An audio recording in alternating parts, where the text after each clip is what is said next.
Waalaikumsalam warahmatullahi Waalaikumsalam warahmatullahi wabarakatuh. wabarakatuh. Alhamdulillahirabbil alamin. Allahumma salli wa sallim ala sayyidina Muhammad wa ala alihi wa ashabihi ajma'in. Subhanaka la ilma lana illa ma 'allamtana innaka antal alimul hakim. Allahumma inna nas'aluka ilman nafi'a wa rizqan thayyiba wa 'amalan mutaqabbala. Allahumma ja'alna min ahli al-Qur'an min ahlika wa khassatika ya rabbal alamin. Amma ba'd. Alhamdulillah, pada pagi yang berbahagia ini Allah masih memberikan kita nikmat kesehatan, bisa berkumpul kembali ya dalam rangka untuk bertaqarrub, mendekatkan diri kepada Allah Subhanahu wa taala. Insyaallah pada pagi hari ini kita akan membahas tema tentang Al-Qur'an dan kehidupan ya. Al-Qur'an di Indonesia. Nah, ada salah satu ungkapan yang disebutkan oleh Sayyid Qutb di dalam tafsir beliau yang bernama Tafsir fi Zilalil Quran. Beliau berkata, Al-hayatu fi zilalil Quran ni'mah. Hidup di bawah naungan Al-Quran itu adalah sebuah kenikmatan. Ni'matun la ya'rifuha illa man zaqaha. Nikmat yang tidak bisa dirasakan kecuali oleh mereka yang merasakannya. Oke, jadi hidup bersama dengan Al-Quran itu adalah sebuah nikmat yang kita tidak bisa merasakannya kecuali kita memang hidup bersama dengan Al-Quran. Nah, di Indonesia ini jumlah penduduk Indonesia itu kan sekitar 270 juta ya. Nah, 270 juta. Yang orang Islamnya itu 219 juta 600.000 ya, 219 juta 600.000. Nah, itu orang Islam di Indonesia. Nah, dari 219 juta 600.000 yang tidak bisa mengaji atau buta huruf Al-Quran itu 65%. Coba bayangin, jumlahnya 219 juta 600.000 yang buta huruf, yang tidak bisa mengaji Al-Quran di Indonesia itu 65%. Nah, itu kira-kira berapa juta itu? Nah, jadi orang buta huruf di Indonesia, orang Islam yang buta huruf di Indonesia itu ada 142 juta. Lebih. 142 juta orang Islam di Indonesia tidak bisa mengaji atau buta huruf Al-Quran. Nah, di Jawa Barat itu penduduknya sekitar 50 juta. Nah, yang tidak bisa membaca Al-Quran atau buta huruf di Jawa Barat itu sekitar 60% atau 30 juta. Oke, bayangin. Kita hidup di Provinsi Jawa Barat, provinsi Muslim yang terbesar, terpadat jumlah penduduknya, ya ada 30 juta Muslim di Jawa Barat ini tidak bisa membaca Al-Quran atau buta huruf. Seperti itu. Kita bisa lihat orang-orang dekat kita, tetangga kita, atau keluarga kita. Seperti itu ya. Nah, ibaratnya ini kita masuk ke Mesir. Nah, mungkin Ustaz Felian tahu berapa jumlah penduduk Mesir. Jumlah penduduk Mesir itu sekitar 100 juta. Nah, jadi ibaratnya kalau kita ke Mesir itu, ya, semua penduduk Mesir itu nggak bisa ngaji. Dari anak-anaknya, dari orang dewasanya, bahkan orang tuanya. Nah, ini ibaratnya, bahkan lebih dari itu, kan 142 juta orang Muslim di Indonesia yang tidak bisa membaca Al-Quran. Yang bisa membaca Al-Qurannya terbata-bata, ya, ngajinya tidak lancar gitu, itu 25% dari 219 juta. Ya.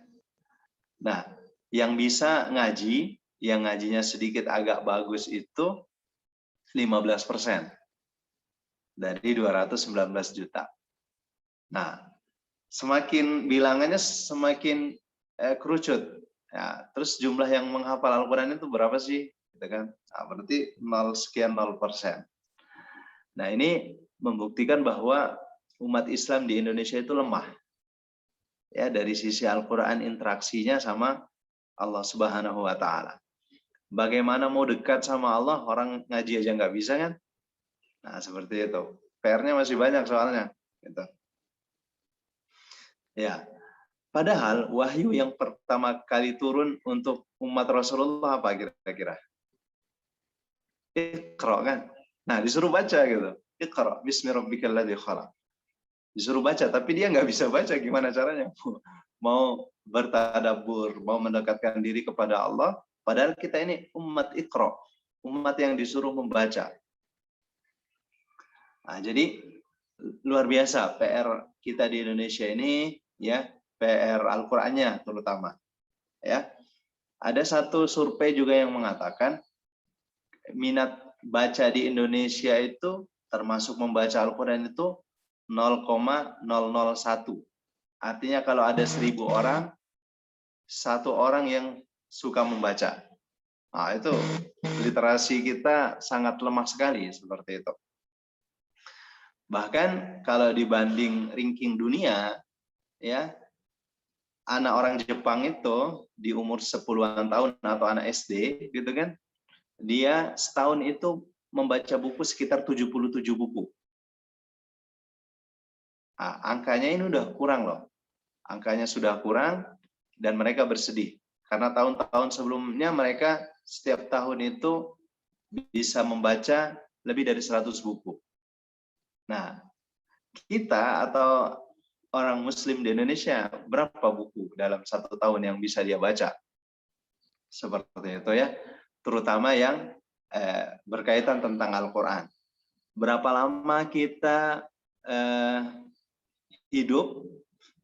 Apakah kita sudah tahu makna daripada surat Al-Fatihah itu? Atau berapa lama kita menjadi seorang Muslim? Apakah kita tahu makna daripada tafsir surat Al-Ikhlas, surah Al-Falaq, atau surah An-Nas yang selalu kita baca 24 jam atau sering dalam sholat? Nah, seperti itu ya. Jadi salah satu yang membuat Muslim dunia atau Muslim di Indonesia itu lemah karena tingkat interaksinya dengan Al-Quran itu sangat lemah. Ada survei juga yang mengatakan bahwa kalau kita berbicara tentang kecerdasan atau kejeniusan, itu kan berkiblatnya biasa ke barat ya, atau anak-anak orang Yahudi. Nah, ada survei yang mengatakan bahwa penelitian anak orang barat atau anak orang Yahudi itu di umur 10 tahun mereka sudah menghafal 16.000 kosakata. Ya, di umur 10-an tahun mereka sudah menghafal 16.000 kosakata. Anak orang Arab di umur 10-an tahun hanya menghafal 6.000 kosakata.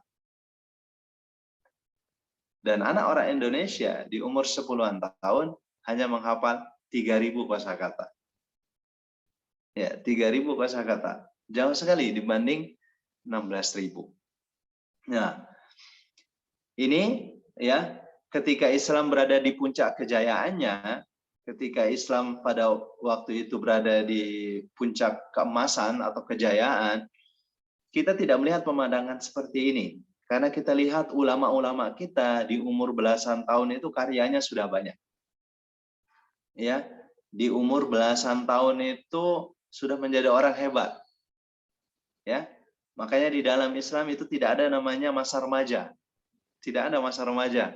Yang ada itu ya dalam psikologi barat aja yang ada masa remaja. Ya, dalam dunia Islam itu yang ada tamyiz, ya. Tidak ada istilah remaja gitu, masa transisi nggak ada. Seperti itu. Kita lihat ulama-ulama kita terdahulu umur 14 tahun ada yang sudah menjadi wali kota. Ya, umur 14 tahun jadi wali kota ya. Umur 17 tahun atau 18 tahun sudah menjadi panglima TNI ya, atau panglima perang yang lebih dahsyatnya lagi. Nah, bahkan umur 21 tahun mereka sudah jadi presiden atau menjadi sultan, khalifah begitu kan.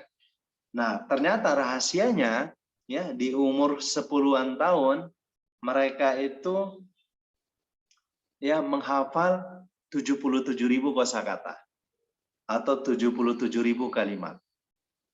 Nah, apa yang mereka hafal? Yang mereka hafal adalah Al-Qur'an. Nah, karena isi dari Al-Qur'an itu ya jumlahnya 77.000 kalimat lebih atau 77.000 kosakata. Yang apabila anak-anak kita ditarbiyah untuk menghafal Al-Qur'an, maka otomatis dari sisi kecerdasan akademik dan yang lainnya dia akan lebih cerdas dan lebih jenius. Seperti itu. Melampaui anak-anak orang barat yang hanya menghafal 16.000 kosakata di umur 10-an tahun.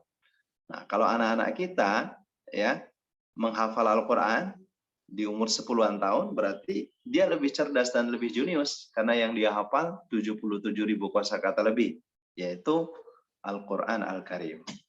Nah, seperti itu ya. Nah, jadi menghafal Al-Qur'an ya, dalam menghafal Al-Qur'an tidak perlu otak yang cerdas. Tapi kalau kita menghafal Al-Qur'an pasti cerdas. Seperti itu. Nah,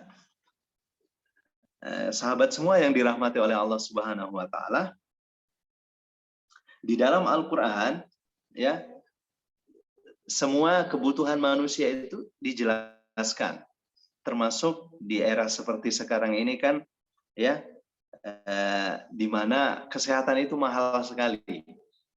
Nah, ternyata di dalam Al-Qur'an itu ya itu sudah dijelaskan juga tentang kesehatan. Seperti misalnya surah Al-Isra ayat 82. Allah berfirman, "Wa nunazzilu minal Qur'ani ma huwa shifaa wa rahmatul lil mu'minin wa la yazidul zalimina illa khasara." Nah, jadi kami menurunkan Al-Qur'an itu sebagai syifa. Nah, syifa apa arti syifa? Syifa itu artinya bukan obat. Nah, syifa itu artinya ya penawar ya. Beda obat. Kalau obat medis itu kalau kita konsumsi berlebihan itu ada efek sampingnya, overdosis. Tapi kalau Al-Qur'an enggak. Nah, disifati dengan syifa yang artinya pasti sembuh. Ya, semakin banyak dibaca semakin sembuh, semakin banyak ditadaburi semakin sembuh. Ya. Nah, itu sifat daripada Al-Qur'an itu sebagai syifa.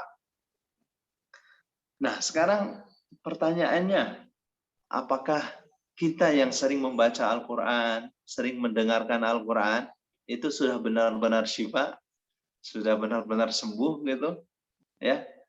Apakah ketika kita membaca Al-Qur'an hati kita semakin lembut atau semakin keras misalnya? Ya.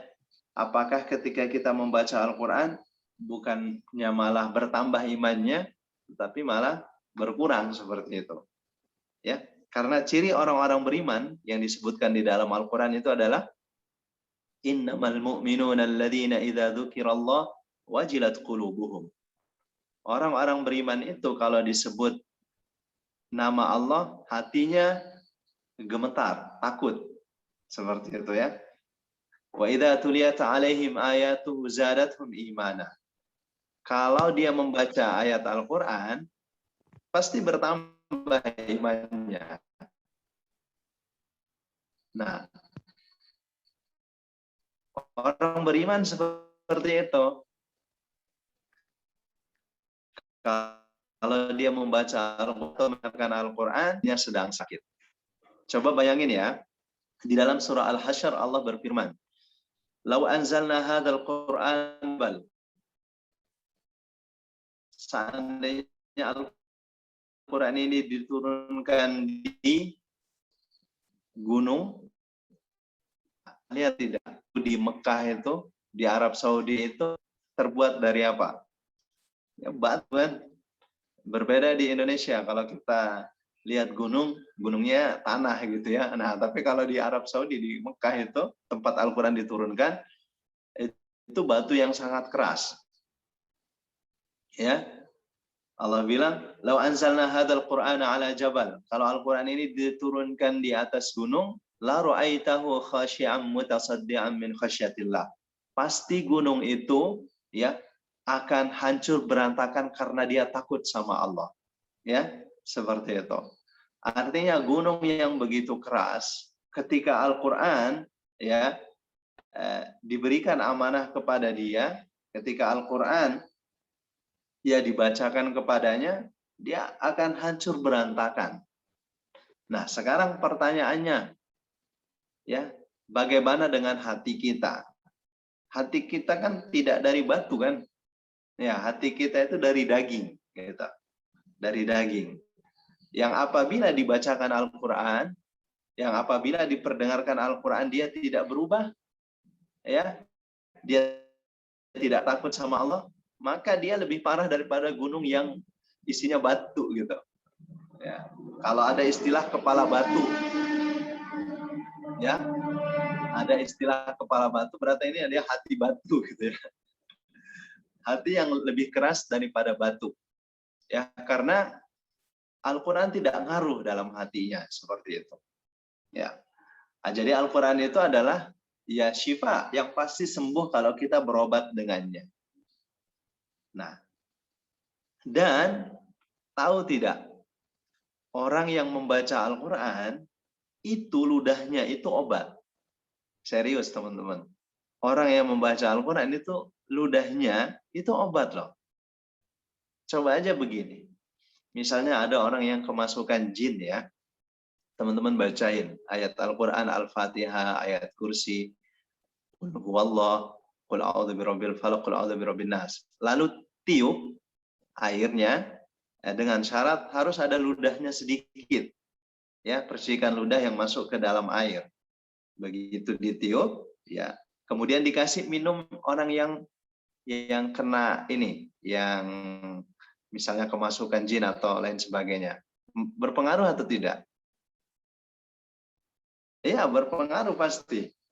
Ya. Ya, karena Al-Quran itu syifa. Coba kalau musik gitu, teman-teman nyanyi gitu ya. Nyanyi, kemudian ada air. Ya, coba ditiup gitu. Ngaruh nggak? Ya, enggak. Dia tertawa jinnya gitu.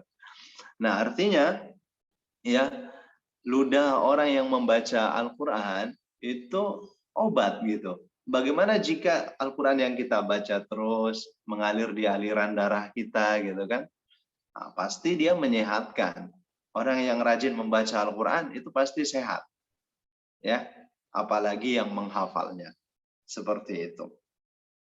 Ya. Nah, di dalam Al-Quran itu banyak sekali kata-kata syifa. Ya, kata-kata syifa misalnya di dalam surah Asy-Syu'ara ayat 80, wa idza maridtu fahuwa yashfin. Apabila saya sakit, nah ini doa Nabi Ibrahim, dialah Allah yang menyembuhkan saya. Nah, seperti itu. Ya. Jadi kalau kita sakit, sebenarnya ada upaya-upaya yang internal yang kita lakukan sebelum ke dokter. Ya, misalnya tadi dengan pakai obat menurut Al-Quran, ya, kita membaca Al-Quran, kita niatkan untuk kesembuhan, ya, atau kita melakukan pengobatan-pengobatan ala Nabi sebelum kita berikhtiar dengan cara-cara medis atau ke dokter seperti itu. Ya. Karena salah satu bentuk pengamalan kita kepada Al-Quran adalah berobat dengan Al-Quran. Ya, bentuk pengamalan kita adalah kita berobat dengan Al-Quran gitu. Karena Allah sendiri yang memerintahkan. Ya, berobatlah kalian dengan Al-Quran. Nah, ini luar biasa sekali kalau kita berbicara tentang Al-Quran seperti itu. Kemudian salah satu bentuk mukjizat Al-Quran itu kan mudah dihafal ya. Betul nggak? Nah, mudah dihafal. Kita lihat balita banyak yang menghafal Al-Quran. Ya, anak-anak umur di bawah 10-an tahun menghafal Al-Quran. Ada yang umur belasan tahun menghafal Al-Quran. Ada yang umur 20 tahun menghafal Al-Quran. Bahkan ada yang umur 70 tahun menghafal Al-Quran. Ya, Al-Quran itu dimudahkan, dihafal untuk semua usia dan kalangan. Ada tidak ibu rumah tangga yang menjadi hafiz Al-Quran? Ya banyak. Ada tidak pengusaha yang menjadi hafiz Al-Quran? Banyak. Saya punya teman, ya, dia pengusaha properti, importir kurma dari Timur Tengah, dia hafiz Al-Quran. Ya, setiap sehari 5 juz ngajinya. Bayangkan pengusaha itu, bukan Ustadz, ya dia hafiz Al-Quran. Ada tidak pegawai yang hafiz Al-Quran? Banyak. Ya, kalau kita lihat semua profesi, ya semua bisa menghafal Al-Quran. Semua usia juga bisa menghafal Al-Quran. Nah, kenapa kita tidak bertambah hafalan Al-Quran? Seperti itu. Kalau teman-teman menghafal satu hari, ya satu baris, maka kurang lebih 17 tahun teman-teman akan menjadi hafiz atau hafiz Al-Quran. Ya, satu baris loh ya. Sehari satu baris. One day, one line gitu ya. Nah, jangan sampai begini. Kita tertarik belajar tentang dunia ini. Semua ilmu tentang dunia kita paham. Semua ilmu tentang bisnis kita paham. Tapi ilmu tentang Al-Quran, tentang akhirat, kita tidak bertambah. Kita siap bayar training mahal-mahal, seminar mahal-mahal, jutaan, hanya untuk menambah pengetahuan dunia kita. Ya, tapi kenapa kita tidak berani investasi? Ya, kalau ada seminar tentang menghafal Al-Quran atau tentang yang lainnya, kita nggak tertarik gitu. Coba, mungkin hati kita sedang sakit. Kalau ilmu-ilmu dunia, wah dikejar semua. Bahkan orang-orangnya disebut coach lah, apalah gitu kan. Tapi kalau pengetahuan tentang akhirat, pengetahuan tentang Al-Quran, dia tidak ingin nambah pengetahuan. Ini dicela loh sama Allah. Coba teman-teman lihat surah Ar-Rum. Itu dicela banget. Ya, kalau mau lihat ya, surah Ar-Rum. Saya kasih lihat ayatnya, teman-teman. Coba cari surah Ar-Rum. Pak Dokter Harun.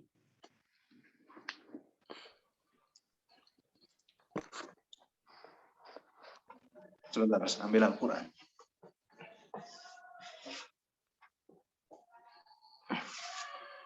Oke, coba lihat surah Ar-Rum, teman-teman.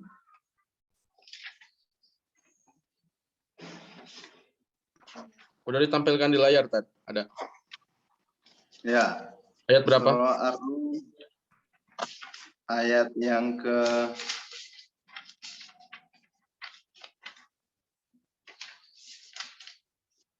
ayat yang ke-7.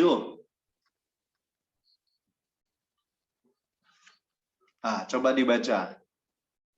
Ya'lamuna zahiran minal hayatid dunya wa hum 'anil akhirati hum ghafilun. Mereka mengetahui yang lahir atau yang tampak dari kehidupan dunia, sedangkan terhadap kehidupan akhirat mereka lalai. Di situ ada kata alim, ya'lam. Dia mengetahui semua tentang dunia, dia paham. Semua tentang bisnis, ilmu dunia paham. Tapi ilmu akhirat dia lalai, nggak paham. Nah, seperti itu kan? Innalillahi wa inna ilaihi raji'un. Iya, maksud saya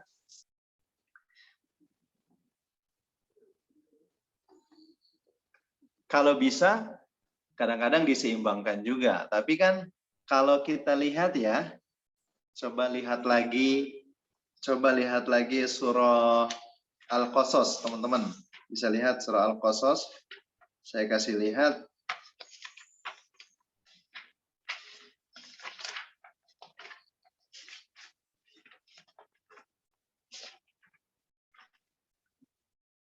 Surah Al-Qasas ayat 77. Al-Qasas 77. Ayat 77. Surat ke-28. Ya, Al-Qasas surat ke-28. Di situ ada kata dan wabtaghi fima ataqallahu darul akhirah, dan carilah pahala negeri akhirat dengan apa yang telah dianugerahkan Allah kepadamu. Tetapi janganlah kamu lupakan bagianmu di dunia. Nah, jangan dibalik loh teman-teman. Kita kadang-kadang suka balik ayat. Coba lihat di situ, Allah bilang, wabtaghi, cari gitu kan. Cari.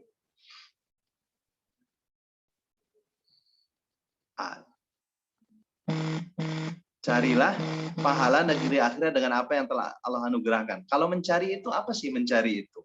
Mencari itu sekuat tenaga tentu. Ya, pikiran kita kerahkan, kemudian energi kita maksimalkan, itu mencari. Tetapi ketika berbicara tentang dunia, dibilang wala tansa nasibaka minad dunia, tapi jangan lupa bagianmu di dunia. Jangan lupa, artinya jangan akhirat terus dikerjain dan jangan lupa bagianmu di dunia. Jangan dibalik. Dunia terus dibilang jangan lupa akhiratmu. Nah, ini salah loh. Al-Quran tidak mengatakan seperti itu. Tapi Al-Quran mengatakan bahwa utamakan akhiratmu. Ya, utamakan akhiratmu tapi jangan lupa bagianmu di dunia. Nah, salah juga orang yang kalau akhiratnya terus ya tinggal di masjid terus tapi bagian di dunianya lupa gitu. Nah, tapi jangan dibalik juga loh, teman-teman. Ya, dunia aja. Ya. Nah, tapi jangan lupa akhiratmu. Nah, jadi ini kan sangat berbeda ya, seperti itu. Oke, kalau saya tanya teman-teman. Dalam sehari kita pegang handphone berapa jam? Aduh, sampai gak lupa saya, Pak Ustadz. Kehitung kayaknya sih. Tidak terhitung. Ya, banyak kan? Iya. Dari bangun tidur yang dicek handphone. Bangun tidur lagi, Pak Ustadz. Iya. Coba. Begitulah keadaan para sahabat, orang-orang soleh dulu bersama dengan Al-Quran. Ya. Makanya jelas mereka itu adalah sebaik-baik generasi karena mereka memprioritaskan Al-Quran dalam kehidupan mereka. Nah, kita kebalik. Seandainya begini, teman-teman. Seandainya kita memegang Al-Quran seperti kita memegang handphone, maka semua yang ada di grup ini pasti sudah jadi hafiz. Ya. Seandainya kita megang Al-Quran seperti kita megang handphone, ya, maka semua yang ada di grup ini sudah jadi hafiz. Ya, karena memang coba kita lihat-lihat lagi ya. Kalau kita tidak ngaji dalam sehari, mungkin perasaan kita biasa ya. Tapi coba kalau handphone kita lowbat, pasti kita panik kan? Atau kadang-kadang kita mau pergi nih, handphone kita casnya ketinggalan, balik lagi nggak? Putar arah lagi nggak? Oh iya, pasti putar arah karena handphonenya ketinggalan. Nah itu padahal itu kalamun nas loh teman-teman, itu perkataan manusia. Nah coba kalau nggak ngaji sehari, perasaannya gimana? Ya kan? Nah kita bisa lihat di situ teman-teman. Apakah hati kita itu masih sehat atau tidak? Ya lihat bagaimana hubungan kita dengan Al-Quran. Kalau kita sehari nggak bisa ngaji 1 juz, ya turunkanlah target jadi setengah juz. Kalau sehari kita tidak bisa ngaji setengah juz, ya 1 surat pendek ya, begitu ya. Nah, kalau 1 surat pendek tidak bisa, ya 1 halaman. Nah, kalau 1 halaman tidak bisa, ya mungkin 1 ayat. Nah, kalau tidak bisa membaca walau 1 ayat, dengarkan. Nah, kalau sudah tidak bisa mendengarkan, nah seperti apa? Nah, seperti itu loh, teman-teman ya. Jadi bahkan kalau Anda ingin bahagia pada hari itu, maka bacalah Al-Quran.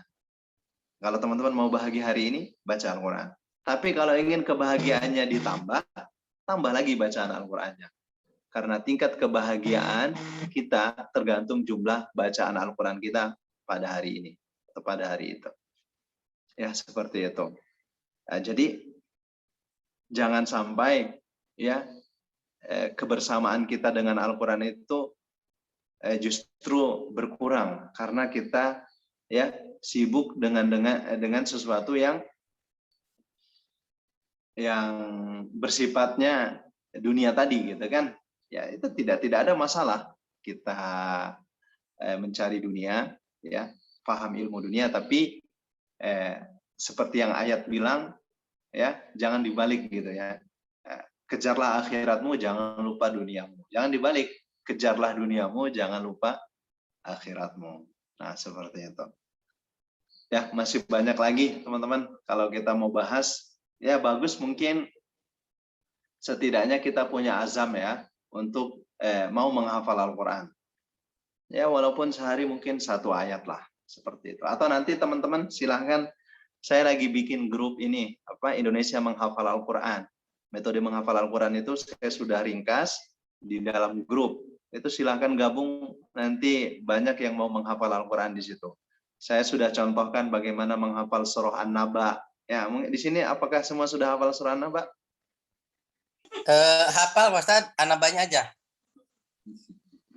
Hanya ada 40 ayat loh. Nah, silakan nanti lihat di grup itu cara menghafalnya. Gitu kan?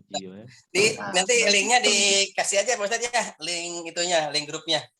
Nanti Ya, kita sebar. Ya, nanti di japri aja ke saya, nanti saya akan share ke grup. Ya, kan kalau bisnis kita punya coach ya. Nah, mentor. Siapa mentor bisnis teman-teman? Kang Dani kan? Nah, sekarang kalau saya tanya, siapa coach Al-Quran teman-teman? Mentor Al-Quran teman-teman siapa? Udah. Udah. Nah, seperti itu loh teman-teman ya. Siap. Jadi jangan dibalik ya, kejarlah duniamu, jangan lupa akhirat. Padahal Al-Quran bilang kejarlah akhiratmu, jangan lupa duniamu. Jadi Al-Quran itu bahasanya ini loh teman-teman. Coba lihat ya. Kalau dia berbicara tentang Allah dan akhirat, teks Al-Qurannya bilang fafirru ilallah, maka segera lari kepada Allah. Ya, kalau dia berbicara tentang ampunan Allah, segera, pasti bahasanya gitu. Tapi ketika dia berbicara tentang dunia atau rezeki, disuruh berjalan. Ya, famshu, jalan, cari rezekimu, jalan gitu. Enggak disuruh berjuang, enggak, jalan gitu. Ya, hanya mengambil sebab. Ya, jangan mengira bahwa kita sukses karena perjuangan kita yang besar, enggak. Jadi Allah itu kalau berbicara tentang dunia atau rezeki, itu konteks ayat Al-Qur'annya, mau saya liatin enggak Al-Qur'annya biar dibuka? Boleh, Ustaz, boleh. Siap. Oke. Nah, coba sekarang lihat surah Az-Zariyat. Kanoktai. Surah Az-Zariyat.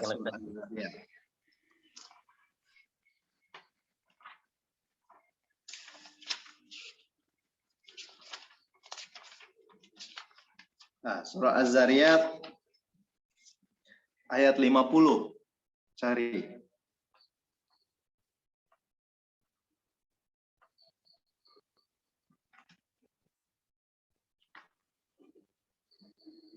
Nah, itu fafirru ilallah. Maka segeralah kembali. Nah, di situ kalau bahasa fafirru itu berlari ya. Nah, berlarilah menuju Allah. Ya. Nah, sungguh aku seorang pemberi peringatan yang jelas dari Allah. Nah, itu kalau bahasanya kepada Allah, kepada akhirat itu disuruh lari segera.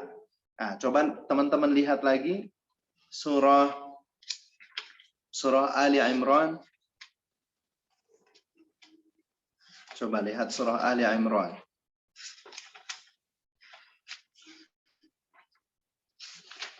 Ayat 133. Surah Ali Imran 133.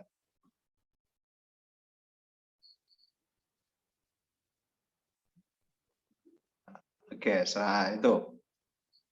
Dan segeralah kamu mencari ampunan dari Tuhanmu dan mendapatkan surga, ya, seluas langit dan bumi.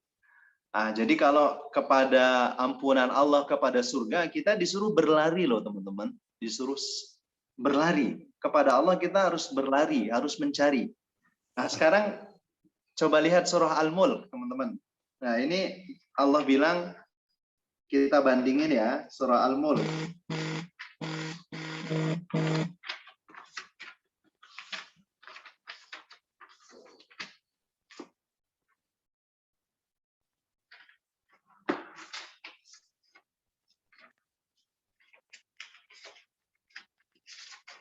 Surah Al-Mulk ayat 15. Ayat 15.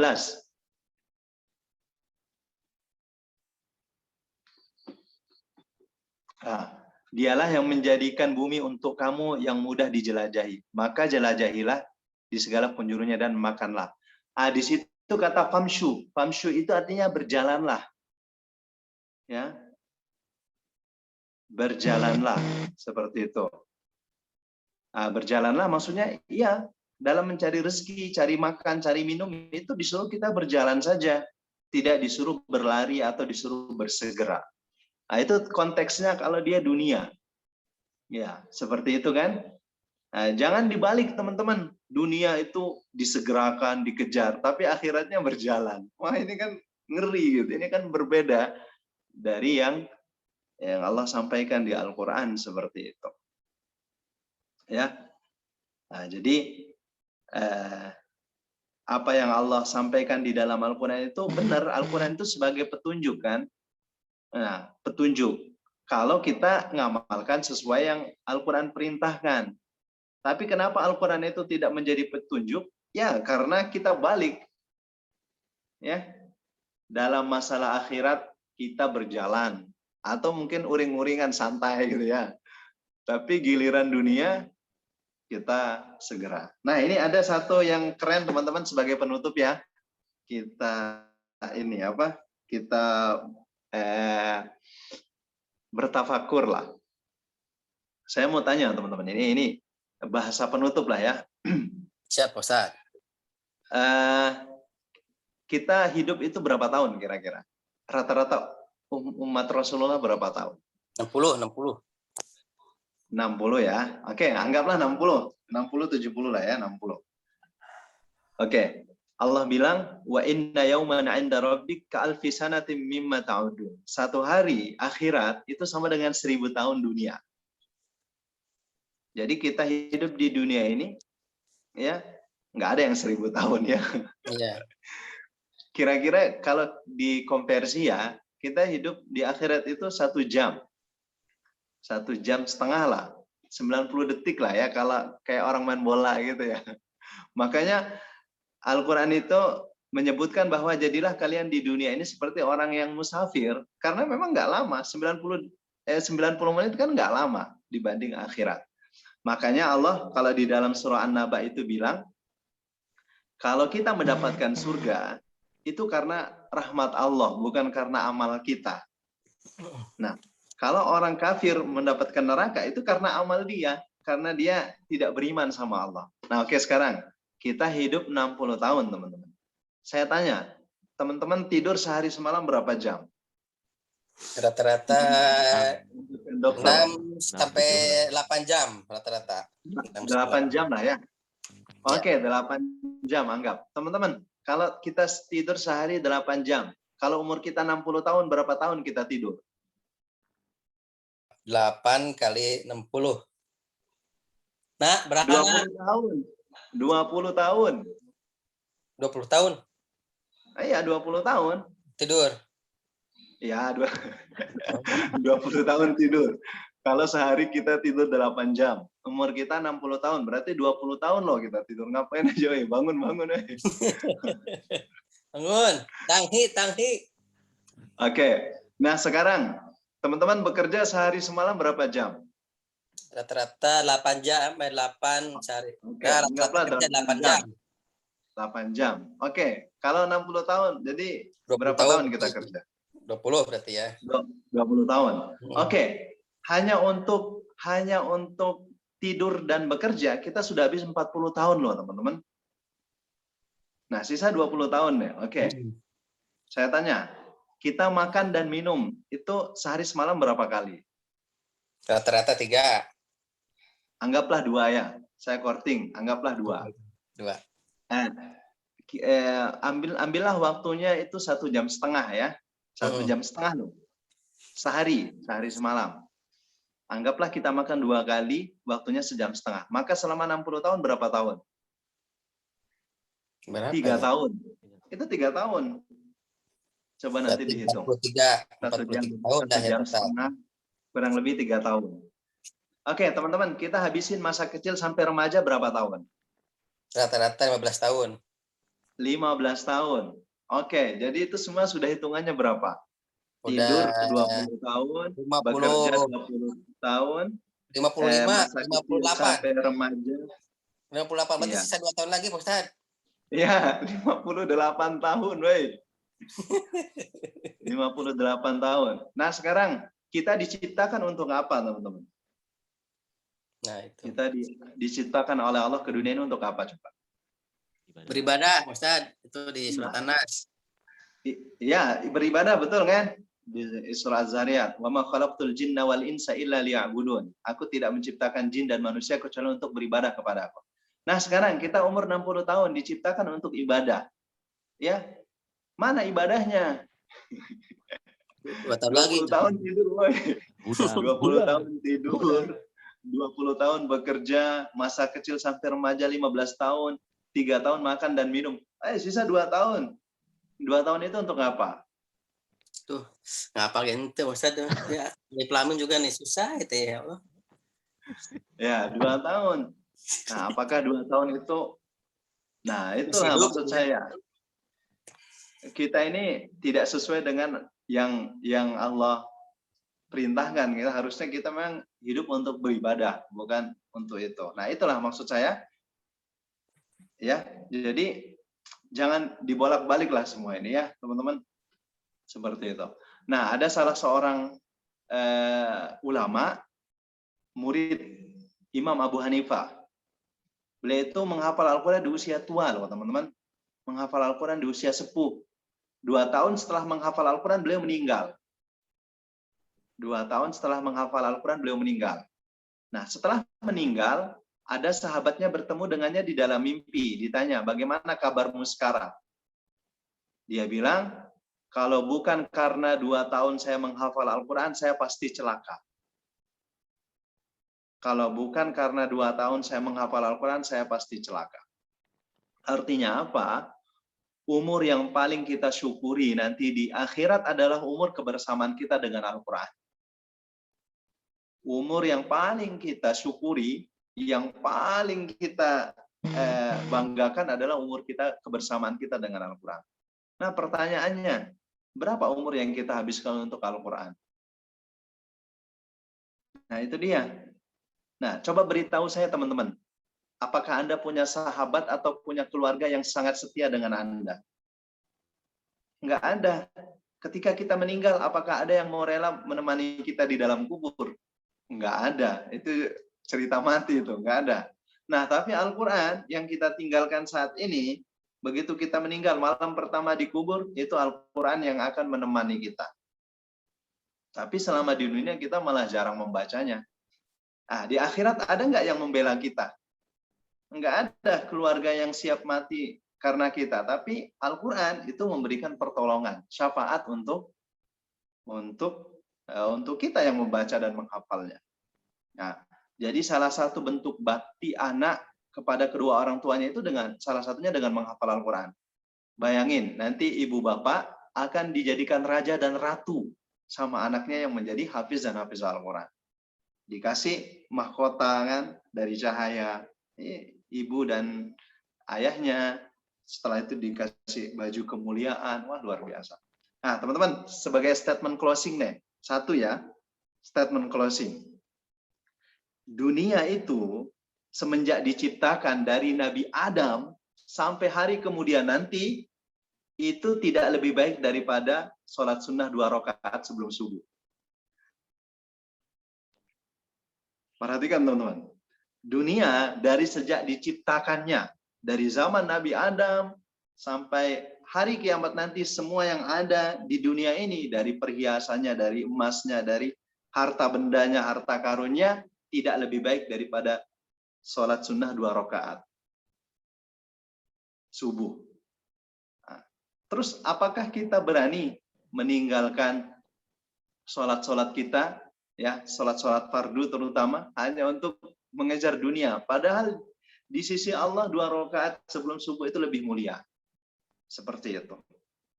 Ya, bahkan di hadis lain dikatakan, seandainya dunia itu lebih berharga daripada 2 sayap nyamuk atau sayap satu sayap ya, bukan dua.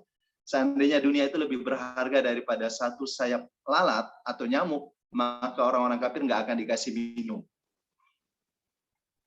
Nah, seperti itu. Ya, jadi ya itu, dunia itu kan hanya fasilitas, teman-teman. Jangan jatuh cinta sama dunia, jangan jatuh cinta sama fasilitas kan. Jatuh cinta sama tujuan. Ya, jangan sampai jatuh cinta sama fasilitas gitu. Semua yang ada di dunia Allah ciptakan sebagai khadim kita, khidmat kepada kita supaya kita beribadah kepada Allah. Ya, malah jatuh cinta sama fasilitasnya kan. Nah, seperti itu. Ya, saya kira ini saja yang bisa saya sampaikan, teman-teman. Mudah-mudahan ini bisa memotivasi diri saya ya. Ya, jangan sampai saya hanya bisa ngomong aja. Nah, seperti itu. Nah, kalau ada manfaatnya silahkan pada kita semua seperti itu ya.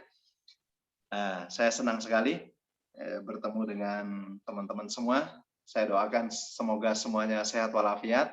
Amin. Semua panjang umur ya. Amin. Semua panjang umur, panjang kebaikannya. Amin. Semoga Allah jangan mencabut nyawa kita sebelum kita menjadi hafiz Al-Quran. Amin. Amin. Amin. Ya, setidaknya ada upaya lah ya. Setidaknya ada upaya. Kalau kita bertambah ilmu dunianya, maka hafalan Qurannya juga setidaknya bertambah lah, gitu ya. Jangan sampai ngejar seminar sana sini tentang menghafal Al-Quran, cari marketing sana sini, tapi marketing kita sama Allah itu lemot banget seperti itu ya. Siap. Nah, saya kira seperti itu, mudah-mudahan menginspirasi ya. Amin. Siap, Ustaz. Terima kasih. Alhamdulillahirrahmanirrahim, sahabat sekalian, begitu banyak sekali insight yang kata bahasa ini, insight lah gitu. yang kita dapat dari pengajian pagi ini. Semoga apa-apa yang Pak Ustadz sampaikan bermanfaat buat kita semua. Dan terutama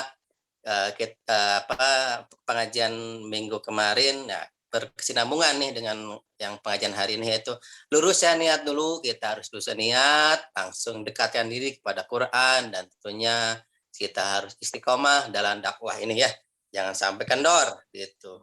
Sahabat sekalian, begitu banyak sekali. Berikutnya siapa yang ini narasumber? Berikutnya kita minggu Ahad depan, Ahad ya, karena ini Ahad atau Sabtu kan, dan Ustadz Pei. Kang Pres, Ustadz Pei lagi ini kan lagi beriak, jadi belum bisa. Paling Kang Pres nih, insya Allah buat minggu Sabtu depan. Ahad apa Sabtu Kang Pres? Siap, mainkan Bah. Sabtu boleh, Ahad boleh. Oh, Sabtu aja ya. Sabtu kita mulai ada subuh biasa. Kang Pres. Saya usul. Gimana? Ini bisa nggak untuk banyak orang gitu? Oh, ini bisa, Ustaz. Linknya bisa, insya Allah. Kita udah di-share ke berbagai lintas komunitas juga. Alhamdulillah, ini juga ada dari Velvo, dari Mak Yangfa, dari yang lainnya gitu. Insya Allah nanti di-share, Ustaz. Gitu. Ya. Nanti kita minta narasumbernya juga gimana? Eksternal juga nggak apa-apa. Nggak apa-apa, iya, nggak apa-apa, Ustaz. Ini juga ada yang di luar gitu. Saya udah link-linknya saya share juga ke yang lain, cuma yang nggak ada yang masuk gitu. Belum. Ya, belum. Jadi intinya nanti di-share juga ke Ustadz Yopi, ke Ustadz Ilan yang kemarin kita silaturahim di di Tanjung Sari itu. Insya Allah nanti kita bagian ngisi di grup-grup di komunitas-komunitas, kita gabung semua. Cuman ini kita sekarang lagi tarbiyah. Jadi proses di mana semua orang belum terbiasa dengan kajian subuh kan, makanya kita ikhtiarkan kalau bisa nanti setiap hari. Cuman sekarang kita ikhtiarkan satu pekan itu bisa 2 atau 3 kali kita ngadain kajian tarbiyah subuhnya. Nanti bisa jadi Ustadz ada materi yang kita minta untuk berkesinambungan ya buat teman-teman di komunitas sendiri dulu lebih cinta sama Al-Qur'annya tadi, dahsyat sekali. Paling ada yang mau bertanya teman-teman ya, ada yang mau bertanya? Sebelum bertanya nanti Ustadz, punten tadi ada satu statement yang luar biasa ketika Ustadz punya teman yang profesinya sebagai pengusaha tapi juga seorang penghafal Quran, itu kita wajib rihlah, kita silaturahim ke sana biar memotivasi teman-teman bahwa tadi ada contoh nyata, karena kita kan butuh contoh ya, bukan sekedar pidato. Jadi Nanti, di sini juga nanti saya ada teman. datengin gimana? Saya datengin Ayo ke siap, antum mana? ayo siap kita ajak, karena saya juga lagi ikhtiar sekarang bagaimana nanti teman-teman di pasukan Kasurupan, teman-teman di Dunra, teman-teman semua yang pengusaha itu, sekali lagi kita harus mencontoh. Ketika kemarin saya dapat kajian di Tahrim itu banyak sekali yang sangat luar biasa ketika pedagang-pedagang di sana itu kesibukan sehari-harinya zikir ya. Jadi Quran, zikir itu saking banyak orang yang baca Quran, maka nggak dihafal juga jadi hafal karena setiap hari ketemunya Quran. Jadi luar biasa sekali, mudah-mudahan kita bisa menjadi percontohan lagi nih. Insya Allah tadi. Nanti dikondisikan ya Tad ya, kita main ke sana Tad. Ya. Sama link itu ya Pak Ustadz, link yang grup yang hafal Quran itu ya Pak Ustadz, dikirim nanti ke saya ya. Siap, Pak. Ya. Ini ya teman-teman ada yang mau bertanya, silahkan sebelum beraktivitas dunianya barangkali. Ya. Siap. Dibatasin aja mungkin Pak satu pertanyaan ya Pak. Satu pertanyaan buat Tari, pertanyaannya setengah menit. Oke. Setengah menit. Jangan banyak-banyak, jangan banyak prolog. Banyak prolog, harus langsung to the point. Iya, bismillahirrahmanirrahim. Assalamualaikum Ustadz Jaze. Terima kasih ya buat ngasih motivasi penggerak, jadi mengingatkan kita sebagai seorang muslim gitu ya, untuk kembali ke Al-Quran diingatkan gitu ya. Terus saya mau tanya, bagaimana trik agar kita bisa cepat menghafal Al-Quran di sisa umur saya yang kepala 4 ceritanya itu ya, sisa umur kan. Jadi kadang ada, ngeliat orang lain bisa masih, tapi kan umur teh gimana gitu ya. Jadi agak-agak ada minder, bisa nggak gitu ya. Terus gimana kalau apakah kalau kita menghafal itu dari juz terakhir dulu atau dari gimana dulu Pak Ustadz? Siap, Tari. Saya langsung jawab ya. Ya, langsung aja Pak Ustadz. Ya, alhamdulillah. Menghafal Al-Quran itu kan mukjizat ya. Salah satu bentuk mukjizat Al-Quran itu kan mudah dihafal. Jadi tidak pernah dibatasi umur untuk menghafal Al-Quran. Yang umurnya balita, dewasa, bahkan umurnya 40. Bahkan umur 70 juga ada menghafal Al-Quran. Jadi sebenarnya ini bukan masalah umur kalau menurut saya, tapi masalah kejujuran. Kejujuran kepada diri sendiri. Ada satu ungkapan yang mengatakan, jika Anda jujur sama Allah, Allah akan jujur sama Anda. Jika Anda jujur sama Allah mau menghafal Al-Quran, pasti Allah akan jujur untuk menjadikan Anda hafiz Al-Quran. Berapapun umur Anda, berapapun usia Anda. Nah, saya tidak bilang teman-teman menghafal Al-Quran itu harus sehari langsung banyak, kan enggak. Jadi sebenarnya yang bikin kita menjadi hafiz Al-Quran itu karena ya al-istimroriyah kalau bahasa Arabnya. Istimroriyah itu terus-menerus. Murojaah, mengulang-ulang gitu. Al-istimroriyah itu terus-terus gitu. Misalnya tadi, sehari misalnya 1 ayat. Setiap hari aja 1 ayat. Itu 17 tahun kita sudah jadi hafiz Al-Quran loh. Tuh, udah 17 tahun berarti udah sweet 17 ya, udah remaja langsung. Nah, jadi kalau Tari hafal 40, jadi kalau pas 17 tahun udah langsung muda lagi gitu pas beres hafiz Quran itu ya. Mudah lagi. Kemudian, jadi yang penting itu kan masalah kejujuran kita sama Allah ya. Kalau Anda jujur sama Allah, Allah juga jujur sama kita. Nah, seperti itu. Jadi bukan masalah tua atau mudanya, karena di umur berapapun orang juga bisa ngapal Al-Quran. Di profesi apapun juga orang bisa ngapal Al-Quran. Nah, sekarang pertanyaannya, mau mulai dari mana? Di dalam Al-Quran itu nggak ada istilah apakah saya harus mulai dari juz 30, juz 29, atau dari juz 1 atau 2, dari depan atau dari belakang. Tidak ada masalah. Ya, mau mulai dari depan atau belakang. Nah, tapi saran saya begini, ini saran saya. Kalau kita pemula dalam menghafal Al-Quran, cobalah menghafal surat pilihan dulu, surat andalan. surat yang sering kita baca setiap minggu apa misalnya? Surah Al-Kahfi kan? Yuk Ya. kita menghafal misalnya Al-Kahfi dulu. Apakah teman-teman semua sudah hafal Al-Kahfi? Ayat pertama hafal. Beberapa ayat. Oke, teman-teman, Al-Kahfi itu di situ ceritanya luar biasa loh. Cerita tentang ilmu ada, cerita tentang usaha ada, cerita tentang kekuasaan ada, cerita tentang akidah ada, itu lengkap loh. Makanya kenapa kita disuruh baca karena setiap hari Jumat karena memang pelajaran kehidupannya sangat banyak. Mau belajar tentang usaha di sana ada kisah tentang sahibul jannatain, pemilik 2 kebun yang usahanya dahsyat gitu kan. Bercerita tentang ilmu ada, cerita Nabi Musa dengan Nabi Khidir. Cerita tentang akidah ada, ya, 9 pemuda Kahfi yang memperjuangkan akidahnya. Cerita tentang kekuasaan ada Zulkarnain. Nah, itu luar biasa. Mulailah dari surat-surat pilihan dulu yang kita suka.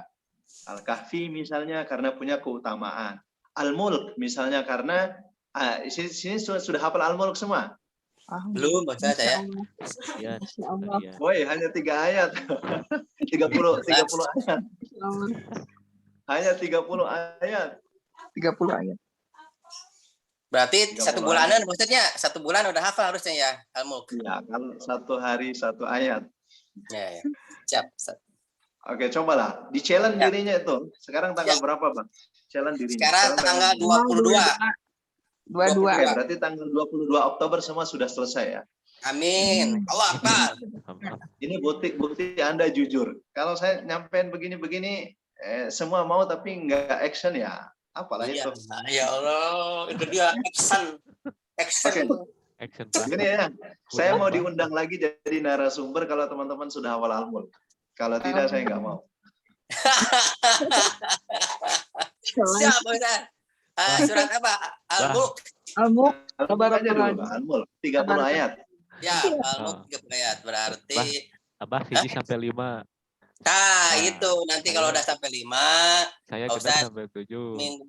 bulan depan berarti ya kita undang lagi bulan depan. Siap. Yang undang Abah berarti Abah nu kudu hafal nata. Iya, Pak To. Masa sih? Nanti sama saya gugur dulu. Bagi 5 ayat per orang.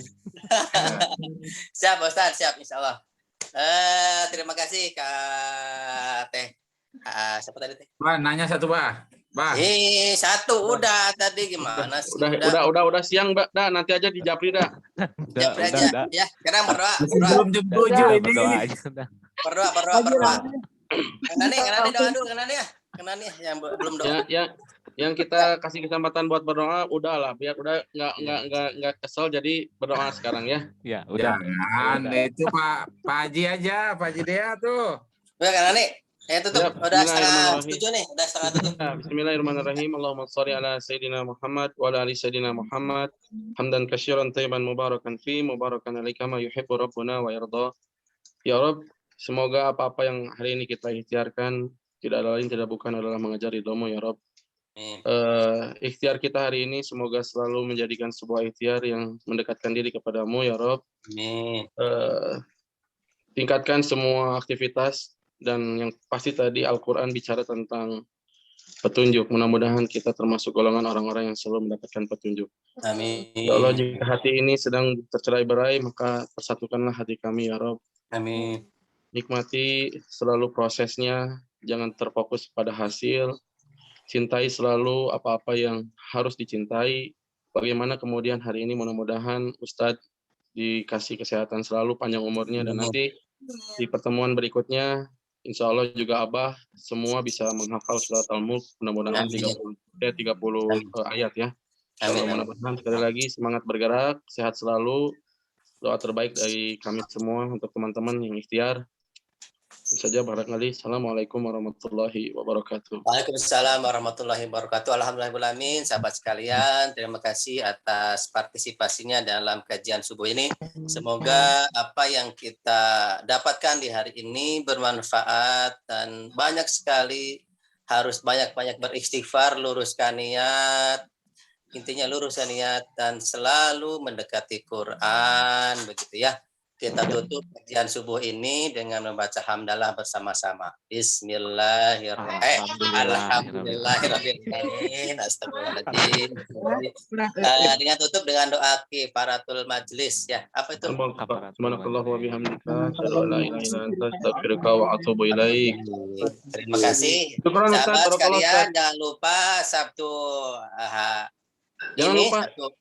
Ustaz di Antos ya. Pengusaha teh ini nanti kita di Japri langsung ya. Ya, sama itu link grup hafal Quran maksudnya link grupnya. Barakallah. Syukran. Buat teman-teman, buat sahabat sekalian, jangan lupa Sabtu sekarang itu Kang Dani yang akan mengisi ya. Nanti Ya. temanya di Japri aja ke Kang Dokter ya Kang Dani temanya. Ya, barakallah. Siap. Nanti di Japri. Sekarang kita buka dulu videonya, kita foto bareng dulu ya. Ya, pot bar. Foto bareng. 30 juz ya. Semangat. Ya. Yang lain. Sudah Pak Dokter? Yang lain mana yang lain? Yang lain buka dulu. Buka tuh. Padok. Oke, siap ya. Sudah ya? 3, 2, 1. Sip. Dah. Sip. Sudah ya? Udah. Oke. Assalamualaikum warahmatullahi wabarakatuh. Waalaikumsalam warahmatullahi wabarakatuh. Sehat selalu, semangat selalu dan menghafal Al-Muluk. Jangan lupa Al-Muluk ya Semoga teman-teman bulan ya. depan sudah hafal semua Al-Muluk ya. Ya, Al-Muluk. Amuk. Al-Muluk. Siap. Muluk-muluk. Nu dites pertama Abah duluan. Siap Dites dong. ya, satu-satu ya. Tenang, Dali, jangan Pertama lupa. Abah duluan. Absen Iya dong. Iya. Iwan ayat 1 sampai 2. Nggak usah, Udah. jangan lupa itu Japri grupnya ya. Link grupnya. Ayo. Oke, mangga. Ayo. Assalamualaikum. Ayo sekarang sahabat-sahabat sekalian, selamat beraktivitas dan wassalamualaikum warahmatullahi wabarakatuh. Jangan lupa Sabtu depan kita ketemu lagi di Jo. Saya dadah dulu, mau ngopi.